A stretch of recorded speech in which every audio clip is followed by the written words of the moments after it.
Kyrie. Talk about the performance of your team tonight. You came out with a lot of energy, a lot of enthusiasm. The Clippers came back in the third quarter, cut it to single digits, but then you turned it on. Talk about the performance of the team tonight. Yeah, I think we had a good start to the game, great energy like you said, and we're just feeding off of that and trying to make the right plays. In a playoff game, game 3, it could go either way, just depending on how you start and also how you continue to be resilient in those next 3 quarters. So I think we did a good job of just sticking to our game plan and being aware that they were going to make plays within the plays and sometimes break it off, so we had to be aware of some of their quick decisions and be aware of T. Lue's play calling out of timeouts. He has a pretty high percentage against us right now, so we obviously want to cut that down. But when it gets to the gritty part of the game, I feel like we responded and we kept our emotions, and we were able to battle to the end and come out with this win. So I feel pretty good. Kyrie, congrats on the win. I talked to AJ after the game. He got his first playoff bucket. I know you've had a lot of accomplishments throughout your career, but I'm curious, do you remember your first playoff bucket? Yeah, I do, and it's something that you don't want to take for granted. I didn't take for granted, and I was telling those young guys when they got in, go after it. Minutes in a playoff game are just as important as any other minute. You just never know when your number is going to be called, so I'm glad that AJ answered the call, and I was able to get a lob and feel good about himself, and we were cheering him on, and that's what team basketball is about. It's just everybody fulfilling their role, but also celebrating the small wins out there, even if it's at the end of the game. Chase was talking about the positive impact you had, even though you had 2 first-half points. You were a plus 10 on the court and doing everything else. How can you explain the process you go through mentally, just kind of staying patient, and then all of a sudden they get within 6 in the third quarter and you kind of kick into overdrive? I definitely would love to speak to that in detail in the future. I'll answer your question. I was saying I would love to talk to the younger generation about it, because there are things that I struggle with as a young player, especially in high intense moments where you're kind of used to having the ball in your hands, or you look up at the scoreboard, which a lot of us happen to do. I know I'm not the only one, and sometimes if you don't see your points total looking like normal, you can psych yourself out of the game, and you can end up being in a position mentally where you're not able to still impact positively. And that's something in competitive sports we don't talk about often. It's just the external pressure that people put on themselves to live up to certain expectations when it's just one game. You're playing in the playoffs, and if you look at the history of the game, there's not a fancy formula that all these championship teams had. They just continued to battle, continued to do the little things on the defensive end first, and then allowed their offense to flourish. If you look at some of the greatest players in history, some of their low moments, they didn't score much, but they had a huge impact on the game. So I try to have that same approach mentally, emotionally, spiritually, and then allow my physical talents and abilities to play out in the right time and right situation. So just being mature about it, man. It's 2 points, the F what. It's about winning the game at the end of the day and making an impact when it's needed most. Kyrie, how do you think you guys, and PJ in particular, handled the extra chippiness that occurred in the fourth quarter? I was just telling my wife this other day. I think we spoiled the fans in the regular season in terms of how many points are scored and how, it's a different style of basketball. When we get to the playoffs, and it gets a little extra chippy. And, I think when you're seeing the true competitive nature of certain guys, it's human, and you got to be able to control it. That's the key to all this. And if you're going to dish it out, you better be able to be ready or prepared for somebody to dish it back to you. So you just got to pick and choose your battles wisely, know who you can get under a little bit mentally, and just focus on the big picture at the end of it. That's overall. It's just don't get kicked out of the game. But if you are, then just make it worth your while, and just make sure we're winning. You know what I mean? Like, just make sure we're winning, and that covers a lot of mistakes. Is when you win, you kind of get exited out of the game. But I think things are going to happen throughout the rest of the series, and we just got to be prepared. And a lot of provoking going on, but it's just chippiness of the NBA game and just basketball when stretches get a little tough. Is there any benefit to embracing the theater of competition? You know, Is there any benefit to embracing the theater of competition? embracing the theater, what do you mean? That, you know. What comes with it? Exactly. With playoffs or just in basketball in general? Playoffs. Yeah, you have to embrace it, and you also have to be conditioned mentally and physically to be able to dish it out. I think that's what you're seeing right now is both teams are saying physicality, and you got to be able to do it for 4 quarters and still be able to run your offense at a very high level, still stay efficient, don't force yourself into a one-on-one matchup, and then defensively be there for your teammates and continue to stay locked in and focused. So, again, it's a chess match. You kind of just answered my question, Kyrie. When you're playing against an opponent who is not 100%, and they can also often be seen as a wounded animal, and how do you guys maintain your focus to stay aggressive and disregard that and get your job done? Just making the main thing, which is winning the ball game. They're going to throw guys at us. We're going to throw guys at them. They have depth. We have depth. In the playoff series, I don't think anyone's really 100%. So we're all battling through something physically, but I think mentally, when you can galvanize the group and trust that when you go out, someone else will fill your spot and continue to bring the energy, continue to do the right things on the offensive and defensive end, and that takes one stressor away from you if you are wounded, or a little injured. And I know a lot about the injury bug, especially in the playoffs. I could think back to just my Boston series where I played 20 games in that season, and you just don't have that extra gear. And everybody's been playing, 60 games in the regular season, then you come into the playoff series. It's a little tough. I think some of the greatest can do it, but when you're going against some guys that are really clicking at the right time, it's a little difficult to get your rhythm. So the playoffs are a different level. You don't get a chance to just fire away at will like the regular season. Every possession matters, and for us, we just want to focus on our main thing, which is winning the ballgame. To follow up on that, what has helped you guys click so easily this second half of the season, if you will?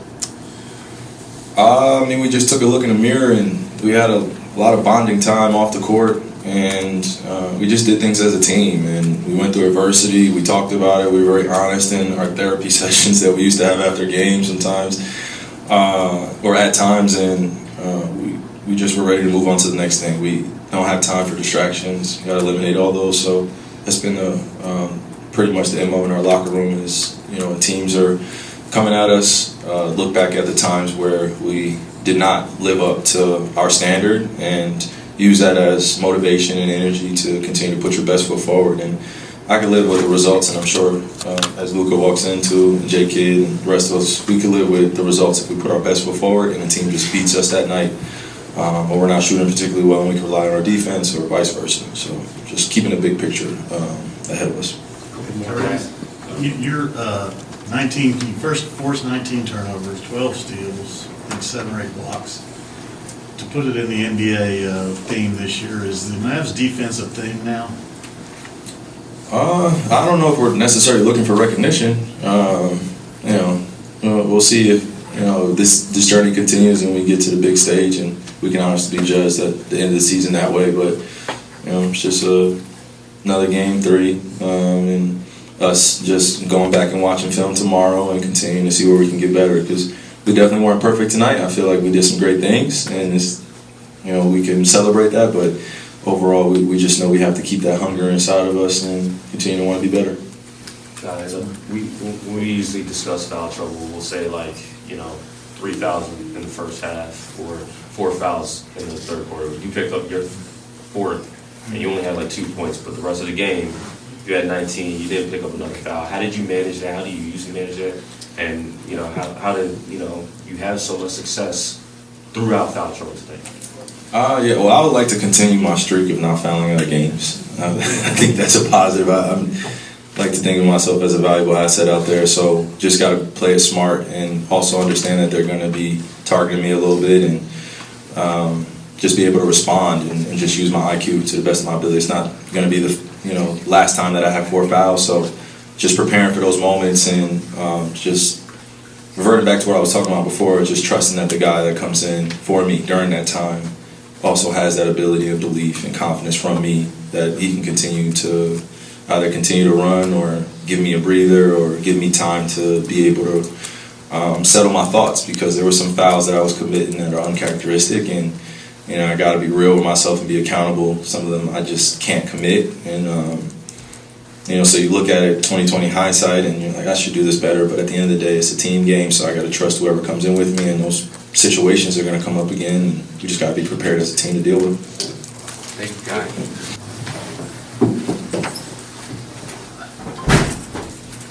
Luka, different game tonight. Obviously, there were a lot of lobs. I think Jason told Kai that he probably had a career high in lobs. Just what did you guys see from the film from games 1 and 2 that you were able to kind of take advantage of that in this game?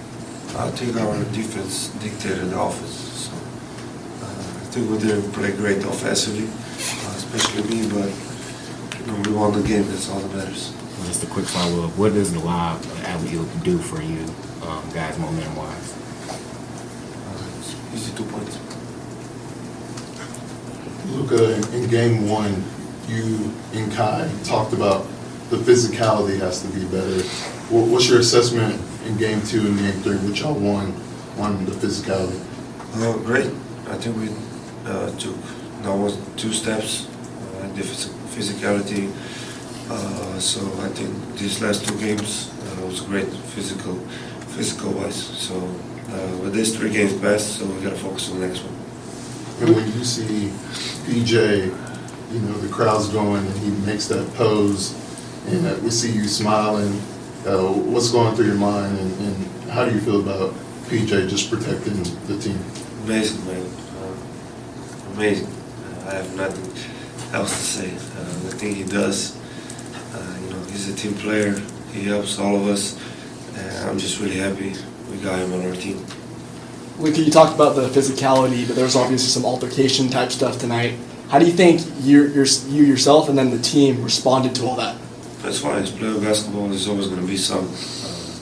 We stayed focused. We stayed locked in and just played the game. And then how are you able to channel? You're an aggressive player, but you weren't looking to fight. Like when they came at you, you walked away. How do you have that balance? Because I'm used to that. I'm used to players coming to me, at me. I'm used to that, so I just try to stay calm, just keep playing basketball. Luka, vimos a Florentino Pérez, presidente del Real Madrid hoy también en el partido. ¿Para ti qué significó que haya viajado para verte jugar? Muchísimo. Eso explica la grandeza que tiene el Real Madrid. Que Florentino venga a verme en un partido de playoff es increíble. De verdad, le di muchas gracias por venir y es increíble que estuviera aquí. También vimos que ganaste un premio de la NBA por tu labor comunitaria. ¿Qué significa también eso para ti? Muchísimo. Como he dicho ahí en la entrevista, un baloncesto me dio muchísimo y entonces tengo que devolver porque me gusta hacerlo y ojalá lo haga más. Luka, I wanted to ask you, Dereck Lively II, he's someone who you had trust in right away, and he's been battling a tough time. I wanted to ask you about kind of him going through this tough time and still playing great in his game tonight as well. Amazing, man. The kid loves to play basketball. It's amazing. He's in I can't imagine how hard situation, and he's still performing well, giving good energy. Just explains how great of a guy he is and how special guy he is. Luka, what did you do to your knee? And then, how did that feel the rest of the game? And what do you think moving forward with that? Yeah, not good. I felt it before I hit the knee, so it's pretty stiff right now. But we'll know more tomorrow. But you know me, I'll try to go anyway. Just to follow up in English on the question you answered, did you know Francisco was coming? And then what was your... Florentino. Yes, okay. And what was your reaction when you found out he was coming, and how do you feel about the fact that he came to see you play? Yeah, I knew he was coming. It was amazing, man. Like I say, you can see the great best club in the world is Real Madrid. The president comes and see my game. It was a special moment. I can't even explain it. And I was really happy there when I realized he was coming. Luka, I got to Oh, sorry, back here. Congrats on the win. I got a chance to talk to AJ Lawson after the game, who obviously got his first playoff bucket. He was more happy with the win for the team, of course. But what does it do for you when you see, young players like that getting their first playoff bucket and kind of growing in the league? Amazing. I mean, they're great guys, great players, and you see them cheer for us every time they're on the bench, which explains a lot of the great guys they are. And just keep working hard. You're going to be playing 40 minutes in this situation, so I appreciate those young guys. They always cheer for us. Luka, you guys had a lot of energy tonight. And so how do you ride that wave of momentum? And then also, what makes you so difficult to guard? We have a big energy. That's what we got to play with every game. Second question, I don't know. We got to ask other people that, the guards and the other coaches. So. And last question, the law in the back. So you've been in the league, 6 years now, right? You kind of see where guys get into foul trouble, and what foul trouble does to certain players if they have to come out. Like, how do you recognize how many fouls your defenders have, and how do you attack that when you notice it? When we're trying to attack guys that are in foul trouble for sure, because they're not gonna be that aggressive, especially if it's a good defender. You gotta go ahead because they're in foul trouble. They're not gonna be the same defending. They're not gonna be that aggressive. So you just gotta go with them. Dereck, one thing that Coach Kidd said is he said that all of y'all did a great job of protecting one another. Could you talk about the physicality of tonight's game and y'all standing up for your teammates? I feel like these last two games have definitely set the tone of physicality. The officials aren't really calling any calls, and they're just going to let us play. So it's really going to come down to whatever team comes out and throw the first punch and is able to take a punch and throw another back. Just being able to try to be the aggressor the whole night. Dereck, you guys had 10 dunks in the first half, 13, I think, overall for the game. What was working out there with the lobs, especially from Kyrie? Just trusting one another. Everybody knows that if anybody steps up to them, me and Gaff are chilling behind them ready for the lob. So we're just being able to know that trust and chemistry is really going to take us all the way. Dereck, speaking of those lobs, when you finish one of those and you hear the entire American Airlines Center kind of go crazy, what is that feeling like when you're kind of walking back down the court? That's real hard to describe. There's not a lot of feelings that can really be up to that standard. Everybody in the arena was yelling, and it just felt like everybody in there wanted us to win as much as the whole team did. So just being able to have that amount of energy behind us just makes us want to play that much harder. Dereck, I wanted to ask, I know we talked about physicality, but Luka, the way he kind of just ran over when things were getting out of hand to stop things, and then when he got pushed, he walked away. What does that do just as a leader in that type of scenario? It shows how he's locked in. He's locked into winning. He's not locked into the nastiness of what can go on in the game. There's going to be a lot of times where people are going to try to get him out of his comfort zone, going to try to get him out of his rhythm, or to try to get into his head. And all he needs to do is know that his teammates got his back. We're going to step in and make sure he cool out and make sure he goes back on the other side of the play. In the first half, when Harden was had that little run of threes, Luka went to the bench and called out to the coaches, "Give me Harden." Yep. What does that say about the defensive mentality that it seems like you all have adopted as a unit in this series? I think we all can see it. I think we all see that when we're on the defensive side, there's a different look in everybody's eye. It's like being aggressive and being the aggressor, even though that they have the ball. We know what they're good at, we know what they're bad at, and we're just trying to be able to put them in spots where really hard spots where they either don't like the shot they're in, or is a really contested shot. Dereck, tonight, the first two games were kind of light for you scoring. Tonight you're able to go for double figures off the bench. What do you think clicked for you this evening? Just being able to have good teammates to find me when I'm open. There's going to be people who's going to step up and try to stop Kyrie and Luka, and that's where I can just feed off of. Either dump offs, lobs, or putbacks. There's just ways that I can affect the game. Dereck, we obviously know Sunday's going to be another intense battle. What level of mental focus is it going to take you guys to get the job done on Sunday? Just being able to, a lot, honestly, being able to be poised. They're great players. They're going to go on runs. They're going to go on streaks where they make points or where we can't make anything. And we got to be able to be together. We got to be able to know that no matter what's going on the court, we got to figure out what we need to do and execute. Dereck, when you think back to the start of the year, Could you win a game like this without hitting a bunch of threes, without Luka and Kyrie having huge point totals, one that's based off the defense, off the physicality? It would definitely make the game a lot rougher. I'm definitely not going to say that we want to win the game, but it would be a dogfight. I feel like each game in this playoff series is going to be a dogfight, and so on and so forth. So being able to know that if it's going to be a fight, we're going to come out swinging. Dereck, now that PJ's been on the team for a couple months now, and tonight, super physical, he was involved in a couple altercations, he ended up getting ejected. What does PJ kind of being a dog do for y'all as a team? It rouses up. He's like the legs and he's like the mouth of the team. Being able to know that he got our back, he's talking on defense, and as soon as we're in transition, he's running the floor. He's one of our, if not the best defensive player we have. So when he's on their best their best offensive player, and he's getting it in their head, he's making it difficult for them, that just makes everybody else want to step up and be able to play harder. Dereck, do you think this level of defense is sustainable night after night? Hope. This league is going to come down to us being disciplined, us being locked into each play. Because that's what the playoffs is. It's possession by possession. Yeah. What does it say about being able to overcome his tough first two games, overcome the back spasms? And he had a couple highlights out there, especially at that block on Paul George. It just shows his grit. It just shows how much he wants to win. Some people are banged up, some people are going through things off the court. But whenever it comes to us being in the locker room, us being together, that's whenever we're all together. We all trust one another. We all have a lot of great chemistry. And we're being able to know that we're going out there and we're playing for something. We're not going there playing out for each other. Can you talk about the enthusiasm and the effort and the energy that you guys exuded tonight? The whole arena was electric. How did you feed off of that, and how will you ride that wave of momentum? Just being able to know that we got one another.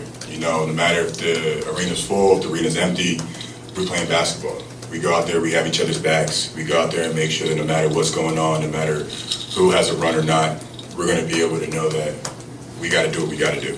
We got to play defense, we got to get out, we got to run, and we got to execute on the offensive end. That just comes down to simple basketball. Dereck, we know that Tyson Chandler and you have been at the hip pretty much the whole season. How much has he helped you in your first playoff series? Words can't even describe how much he's helped me. Being able to know that I got to focus on the court whenever there's so much things going on off the court. That's kind of the hardest part. I love playing basketball each day, but it's hard to wake up whenever there's a lot of things going on in the off-court life. But he's been able to help me keep my head on my two shoulders, help me stay focused, and he's just someone I can go and talk to no matter what the situation is. And he's definitely been a humongous help. What type of tone did Gap would set, early in the game with his aggressiveness around the basket? Yeah, I thought he was great. Bounce back from being able to offensive rebound, finish, and defensively at the rim. I thought he was really good for us. Protected the paint. Just understanding he played a really good game and he helped our defense at a high level. I know you guys didn't have a lot of lob dunks the first two games. Just talk about the impact of the lob dunks tonight. Yeah, I thought in that first half we had 10, I think, and in the first two games it's probably, the total that we had. So just to understand what they were taking away, I told Kai he probably had a career high at lobs. He was really in tune with D-Live and Gav. And just being able to get to the paint and the late pass, the lob was big for us, and our bigs finished this evening. But just being able to get the ball in the paint, we didn't turn it over. They got great hands, and anytime you drive the ball, they're swinging at it. And I thought for us to only have 8 turnovers was big. You said they weren't giving you the lobs, but so in essence, how did you take them back? I know some of them were in transition.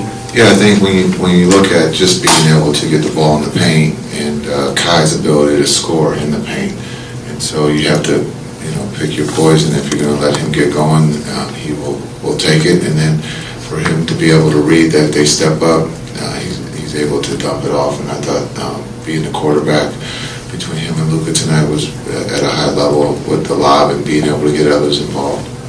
And then, PJ had 10 points and 5 rebounds. I don't really think that really measures his game. How would you kind of describe the presence that he brought tonight? Yeah, I think when you look at PJ, he's been consistent on the defensive end, and then being able to get out on the break. We had 22 fast break points, and that's something that we've talked about, in this series. But PJ's been great. He's not afraid of anything. He competes at a high level. He's been a big part of this team since he's been here, and you can see that he's comfortable. Well, on your piggybacking on not afraid of anything, he obviously went jaw to jaw with a couple of their guys. What does it mean for your team to have a guy that's ready and willing to do that? Everybody's tough. Just looking at, he's competing. We're all competing for each inch to find a way to win. And this series is going to be more mental as it goes on, because just of the physicality, the play is very physical, but the mental aspect of this series, we have to be sharp and we have to understand what's taking place. And I thought the guys did a great job of protecting one another. Jason, to kind of further that notion, you talked about the physicality and the mentality. What was the message to your team in terms of keeping your composure when it looked like they may have lost theirs on this night? Yeah, I think we've talked about our energy, positive energy, protecting one another, trusting each other. You can see the chemistry is at a high level on both ends. And so that's just something that we've always talked about, is making sure that we're not making a bad mistake and putting our teammates or our team in a bad situation. And I thought the guys did a good job and have done a good job of protecting one another. We talked about it earlier about the lobs, but was an emphasis to attack the inside and to make sure that you guys can play your game? Yeah, we're trying, again, they're very good at swiping and making sure that you don't get to the paint. And so I thought the guys did a great job of the ball touching the paint and being able to secure it, being able to finish some of the plays that we've missed, some layups. But to be able to get the lob involved tonight was big on both ends, just for our energy, and then also on the defensive side that, carried over with our energy, and just understanding that's been a big part of, our success offensively, is being able to play, above the rim. Hey, Jason, Kyrie Irving, he had 2 points in the first half. He had 21 points overall,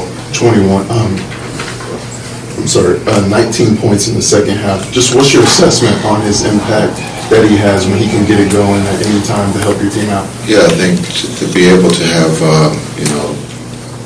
a guy like Kai that understands the game, I think he was plus 10 in the first half and only had 2 points, so he had a big impact without scoring. And then to be able to, he exerts a lot of energy on the defensive side of the ball. And then in the second half, to be able to do what he's done for us all season, is to be able to, make, when they go on a run, he answers the call by making a big three. But I think this is calming effect. He's never in a rush. He's never going to panic.